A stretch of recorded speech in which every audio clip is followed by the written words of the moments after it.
Are we being recorded, Julie? Webcast is live now, Chairman. Thank you. Thank you. Good morning, everyone, and welcome to the Audit and Standards Committee. May I ask for all the mics and cameras to be switched off unless you're speaking? And as it's a long meeting, if anyone needs to leave, please just send apologies in the chat. It was a very sad announcement from Buckingham Palace last week, the death of His Royal Highness Prince Philip, the Duke of Edinburgh. His life was devoted to serving Her Royal Highness the Queen and this country. He will be missed by so many. Please would you be upstanding for 2 minutes silence? Thank you.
Thank you, everybody.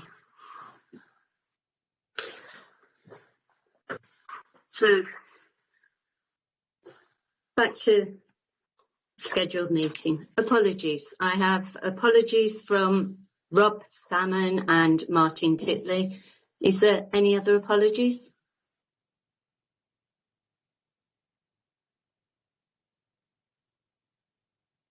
No other apologies? Okay. Declaration of interest. Does any member have a declaration of interest? Yes, Chair. Go ahead. It's only to do with the small business loan which I've received through the District Council in relation to anything to do with funding or anything else like that for small businesses during the pandemic. Okay, Julie, will you mark that? Thank you, Chair. Yeah. Minutes of the meeting held on the 9th of February. Can we sign them as a true and appropriate record? I see no hands. Chairman, I'll move the minutes. Thank you. Thank you, Sue. I'll second them, Chair. Thank you.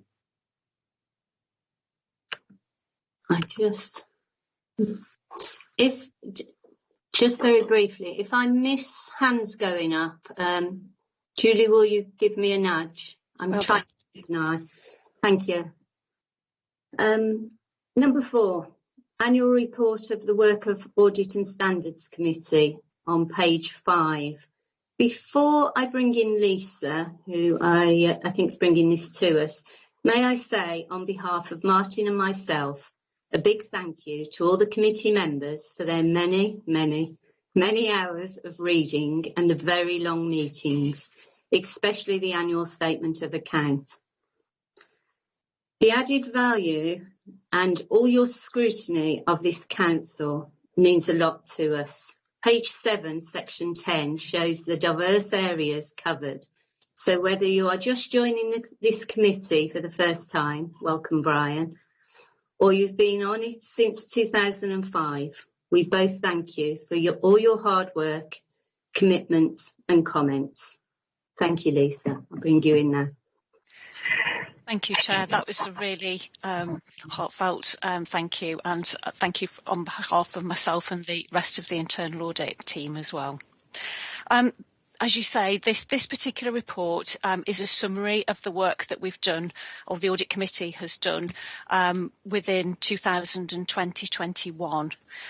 Ms May recall that it was agreed following the latest review of the effectiveness of the Audit and Standards Committee against the SIPFA local government guidelines that we decided to bring forward an annual report on the work of this committee and present that to full council by the Chair.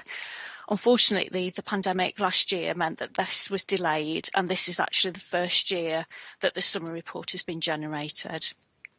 The format and content of this report will continue to evolve and be refined as we move forward in conjunction with yourselves and with future members.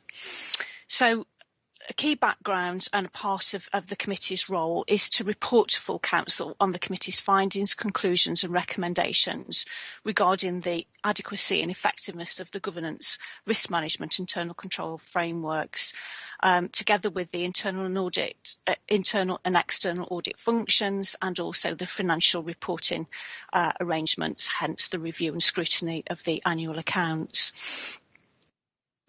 Also, a key part is taking forward and promoting to the council where the audit committee's added value and promoted the control environment, and also performed in relation to the terms of reference that this committee has, which we've looked at and refined during this past 4 years. It is proposed that an annual report will be generated, and this will go towards fulfilling the above requirement. So at paragraph 4, the benefits to the council operating an effective audit committee can be seen and are identified. And the work of this committee throughout the year has been focused on delivering of these objectives. We've continued to work with the external auditors and also work with other officers within the council to ensure that this control environment and gain those assurances to make sure the control environment is working satisfactorily. During this year, the committee has held 4 planned meetings virtually, 2 meetings that were planned at the start of the pandemic, scheduled for April and June 2020, unfortunately were cancelled as a result of COVID. And a number of changes were made to the governance arrangements that were supported through both the Accounts and Audit Coronavirus Amendment Regulations 2020 and also the additional guidance that was produced on running council meetings. In terms of the work of internal audit, we've looked at the top 10 risks that were identified within the audit plan and strategy, which was approved via email in April 2020. And the scrutiny of the plan gives members opportunity really to have a look where the work of internal audit is focused and to ensure that we are looking at those top risk areas. You've continued to receive the final reports of those throughout the year. So since the beginning of 2021, internal audit's work has been dominated by the council's response to the COVID pandemic, and a number of additional areas were included within the audit plan regarding how we've responded to the additional monies that have come through the grant verification audit exercises, and also to provide advice to teams when designing systems to deal with things such as the food distribution hubs, the recruitment of volunteers and the procurement of personal protective equipment to ensure that those control environments that put in place were robust. The internal audit charter was reviewed and it is reviewed, continues to be reviewed annually, and that is coming through to you again today, and will be presented by Deborah Harris shortly.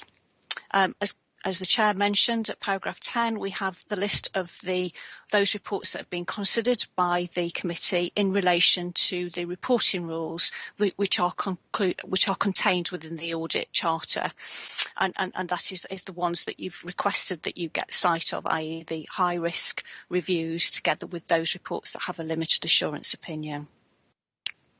So from those reports that you've scrutinised in detail, a number of risk areas were identified, and members have requested ongoing updates that are brought back to the committee to ensure that we have that assurance that the recommendations that have been agreed in those reports in respect of those areas have been implemented as agreed, and you've got further items of those on the agenda today. You've received the annual internal audit opinion, which gave an adequate assurance overall on the control environment from the Chief Internal Auditor. You've also highlighted a number of areas within schools with regard to governance issues, and a publication was issued to all schools highlighting where potential risks lay in relation to payroll, procurement, income, and any actions that they could take in relation to mitigating fraud. And this was issued to all schools in December 2020. We've continued to report to you our participation in the National Fraud Initiative, and this is a really successful exercise where it allows organisations in the public sector to exchange data to identify potential areas of fraud and error as well. We've reported those results back to you, and it is usual that there are some financial benefits from participating in that exercise outweighs the cost of actually taking part. In terms of governance and risk management, the annual review of the Code of Corporate Governance was brought to you in July 2020, and that is the fabric and the framework of the governance arrangements within the organisation to ensure that the Council operates and manages its governance processes well and in line with the Sit for Solace document. The annual governance statement for 2019 was approved by the committee in December. This extended timescale was in accordance with the governance changes arising from COVID-19, which meant that the timescale for this document was up to the point that the accounts were due, which was at the end of November. Main issues related were in respect of SEND, cyber security risks, and the need to monitor the effect of COVID-19 emergency on the MTFS and its ability to deliver services. So members were able to scrutinise that and approve that document in December. In addition, the annual Code of Conduct for members reporting on the management of complaints was presented in October, and that highlighted the work of the Standards Committee for dealing with the 12 complaints and alleged breaches of conduct. In terms of approving 2 policy documents, policies in question were the Local Government Association Model Code of Conduct for members and also the Parental Leave Policy for members.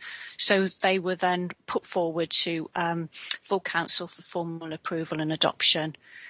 And it is proposed that the new code for the Code of Conduct will be introduced following the May 21 Council elections. We've also received annual reports in relation to information governance and also health, safety and wellbeing performance. Following consideration of both of those 2 reports, you've asked for a further report back to the committee in October regarding information governance and the management of information. A number of risk management reports were also considered by the committee. The 3 are highlighted at paragraph 21. That they've been taken forward. In respect of the fraud risks, you asked that was circulated to a wider audience within the Council, and that has been done through the business briefing process. With regard to external audit, you received a training session at the December 20 meeting in respect of the format and content of the Council's statement of accounts, and that then allowed you to scrutinise those draft accounts that came to you for review at the same meeting. In addition, the external auditor presented their report to those charged with the governance, i.e. yourselves, through this particular committee, their audit opinion and also their value for money opinion, which in respect of the Council's action regarding SEND services are qualified except for conclusion regarding that area, service area was given. So in terms of a detailed summary of the work of this particular committee, in terms of the contents of this report, I would ask that members consider and comment on the content and then forward on to Council with a recommendation to approve and consider this report. Thank you, Chair. I'm happy to take any questions. Thank you, Lisa. That's very detailed. Has anybody got any questions for Lisa before we sign this off? Don't think so. Oh, yes, Sue? Yeah, thanks, Chair. Can I just echo your thanks to the officers? It doesn't sound a very exciting committee to be part of, Audit and Standards, but actually we've done some fascinating work over the last certainly year and if not 4 years and longer. So I want to thank all of the officers for the excellent work that they've done and made significant savings for the council taxpayers of Staffordshire. You know, we have done some important work and there was a success in a sense on some of the amendments we proposed to the Code of Conduct, for example, which I think is to the credit of this committee and the credit of the council. And the work on the parental leave policy, I'm particularly pleased that that's gone through. Just to let the committee know and perhaps forward on to other councillors, I've been in touch with Councillor Philip White and with Chris Eberly from Member Services because there's been some interest recently in not just parental leave and leave if the tragedy of a stillbirth occurs, but also around parental leave or leave following miscarriage. And I think if we as the County Council could take something forward as an amendment to our parental leave policy, that would be a very positive step forward and a feather in the cap of Staffordshire County Council. I hope I'm here after the 6th of May to pursue that, but if not, I shall be on someone's tail, don't worry. I don't think it would be, shouldn't go without saying, but in paragraph 11, it says that a number of risk areas were identified, and I know they've been captured in reports that we've had brought forward to us, but can we just have absolute assurances that all of those risks have been captured, that there won't between councils be any falling between stools, and those risks will be forwarded on to the successor Audit and Standards Committee? Thank you, Chair. Thank you, Chair. In respect of those, yes, those issues will be incorporated into the next reiteration of the annual audit plan, and where members have asked for a particular report to be brought back to this particular committee, it's been included within the forward plan. So hopefully that will give you assurance where we've still got outstanding items, they've been brought forward and incorporated within the forward plan. Thank you. Well, if we have no more questions, we'll move on to... You've got speakers, Mr Flunder and Mr Jones, Chair. Oh, they're not showing up. So, Mr Flunders, go ahead. Keith. Thank you. Thank you, Caroline. Thank you, Chair. Yeah, just my comments really about the families transformation. I notice it says on the place-based approach, but obviously we are on page 7. We are looking at supportive communities and all these other areas as well. So I assume that will come into future plans about how that's being implemented and everything else. And I'm glad to see about the Trailblazers actually doing quite well at the moment as well. That's fantastic news. My other comment really is I can see that you've done tremendous work, and I reiterate the fact that officers have done a very good job on all this. And particularly the one that interested me was the mental health first aiders across the authority with the 2-year programme and everything else. I just wondered if we could maybe look at the idea of linking across to NHS and the police and fire commissioners, and if they, I know because the police have got lots of issues in relation to mental health issues at the moment, looking after people with such concerns. And I do like the idea of maybe not just extending it to, I think this refers mostly to managers and people within the authority. And I'll come on to this in the next internal audit as well. But the idea that members might be able to know a little bit more about some of this training, even if it's just a taster session or something like that, not necessarily to do the full training courses that you put together in terms of the health and safety concerns. And obviously under the COVID thing, that's been quite heavily been used, shall we say. But the idea of maybe linking across to other organisations and bringing something a little bit more cohesive together. That was all. Thank you. Thank you, Chair. I'll pass those comments on to Becky Lee, who's the manager for that particular area. Thank you, Keith. On to Brian then. Brian Jones. Yes, good morning, Chair. Thank you for your warm welcome. And can I just say how nice it is to see lots of faces from members who I haven't served with during my 4-year term. So nice to see what committee they've been on. It's more of an observation more than a question. Having gone through the papers for this meeting, I'm just so impressed with the amount of work that's been undertaken by this committee, and I certainly don't underestimate the work that's gone in for people such as Lisa and other officers who have had to do the work to bring to the committee. It's interesting when you look at all the things that have been looked at and the priorities. It's interesting to see how that fits in with some of the committees that I've sat on during my term of office, and you actually see how the whole system of the counts actually works. So it was really interesting to go through the papers, and this clearly demonstrates what an important committee this is. So just an observation, Chair. Thank you. And thank you for that. Any other speakers that I've missed? No. Can we go on to then item 5, which is the Internal Audit Charter 2021 to 2022. It starts on page 13, and I do believe Deborah's bringing this to us. Yes, thank you, Chair. So this is our standard report, which presents the Internal Audit Charter for 2021.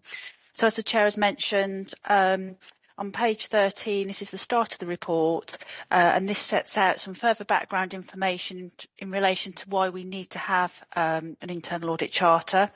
So our public sector internal audit standards that we work to, Standard 1000, requires that the purpose, authority and responsibility of internal activity is formally defined within a charter. So this document, which is attached as Appendix 1 to the covering report, which you can find the full version on pages 15 to 34, set out the charter in detail, and the key sections of the charter relate to where audit's position is within the organisation, the scope of internal audit activities, and then the key roles and responsibilities of key stakeholders, which also includes the Audit and Standards Committee itself, and also our reporting protocols and the quality assurance processes. So just by way for new members, annually this report is brought to committee for approval. The charter was first presented to the Audit and Standards Committee back in June 2014, and then since this date there's been various revisions to ensure that the document aligns to our current working practices. This year there are only minor revisions because in subsequent previous years there's been some sort of quite extensive revisions. So in 2021 there's only a few minor revisions, and they're highlighted in yellow on pages 19, 25 and 26 of your pack. Page 19 refers to just a further clarification regarding the role of the Chief Internal Auditor in giving assurance over the risk management processes. So that was just a further wording clarification. Page 25 relates to a change of wording terminology relating to the change team, because it was previously known as the Transformation Support Unit. And then on page 26, again, just wording change regarding approval of the internal audit plan, because as we know, it's following the recommendation of this committee to the County Treasurer, who then approves the audit plan annually. So that was just a fine tuning of some terminology there. Other than that, Chair, I'm happy to take any queries or comments in relation to the Charter, but if not, I'd welcome if the Charter could be approved. Thank you, Chair. I can't see any hands up. I would welcome approval of this. Does anybody else want to? Oh, no, we've got hands up again. Sorry. Sue?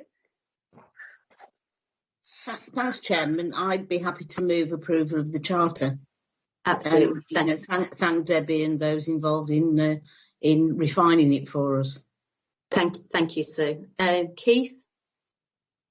Yeah, just following on from my comment earlier on, and it's something that we picked up at district as well, regarding the responsibilities of this particular committee in relation to the idea of role of members, not just those on the committee. I think Brian made the comment when he first read it, didn't realise quite how much work was being done by this particular committee and all the officers and everyone else that's doing all this work.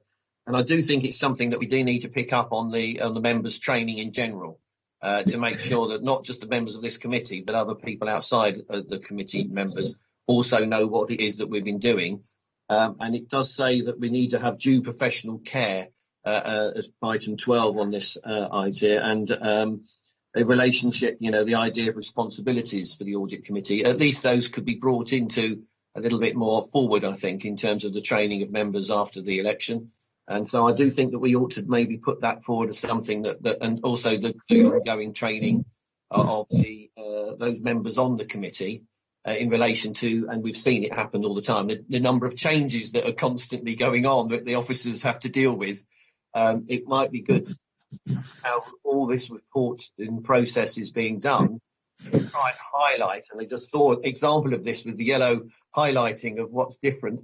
But the idea of what's changed rather than just going through the process. I think that sometimes we just see it as a ongoing process that we all do.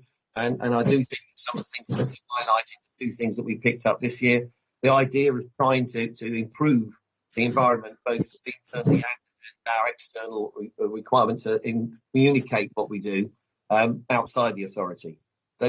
Just a little bit there about how we communicate and how we train ourselves. I think that's the thing.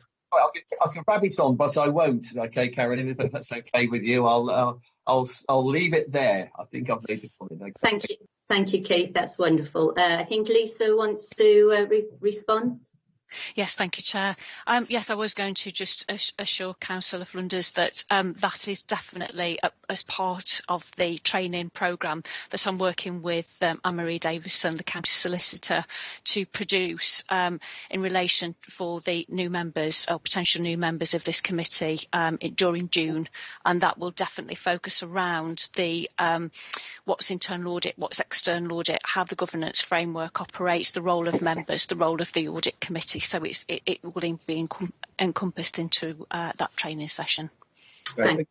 Just a quick comeback. Can we just also maybe put something in there about the ongoing training of audit committee members? Yes. Because obviously, as we see, we have a turnover as well. And when I joined the committee, a bit like Brian, I was a bit taken back by the volume. So yes, it is something I think that people need to be aware of. Thank you. Yes, we were hoping, just in response, we were hoping to record those sessions as well, so that they would then go into a library that future members could potentially review at the start of their term in office on the committee. So it's there as a resource. Okay, thank you. Thank you, Keith. Thank you, Lisa. Deborah, have you got everything you need from us? Yes, that's it. I've got nothing further to say, Chair. Brilliant. We'll move on then to item 6. That's the forward plan 2021-2022. This is on page 35. So it's back to Lisa, please. Thank you, Chair. Picking up the comments that have actually been made on the two previous items, the Audit and Standards Committee has a forward plan. This is the one proposed for 21-22. It does incorporate our routine auditable areas that we include. It will also pick up any of the items that the committee has requested to be taken forward into the future. so picking up Councillor Woodward's point, and in terms of the proposed training sessions, it's anticipated to do those during June 21, so that members going into the July 21 meeting on the 27th of July will have an understanding of how the committee works, it operates, and its terms of reference. So in terms of the detail, I'm happy to take any questions regarding the proposed work plan for the next civic year. Is there any questions, or are we going to leave this for whoever comes back in May? Any questions? Am I seeing any hands? No, then I think we'll leave this with you, Lisa, and whoever comes back after May, I'm sure we'll have a long list for you. So item 7, this is where I have to read this precisely, don't I? Exclusion of the public, that the public be excluded from the meeting for the following items of business, which involves the likely disclosure of exempt information as defined in paragraphs of Part 1 of Schedule 12A as amended of the Local Government Act 1972, as indicated below. Shall we all take a very quick 10-minute break? Maybe slightly less than. Where are we? Oh, I took my... So 10:31. Oh, no. So all back, and I will start on the dot of 10:40.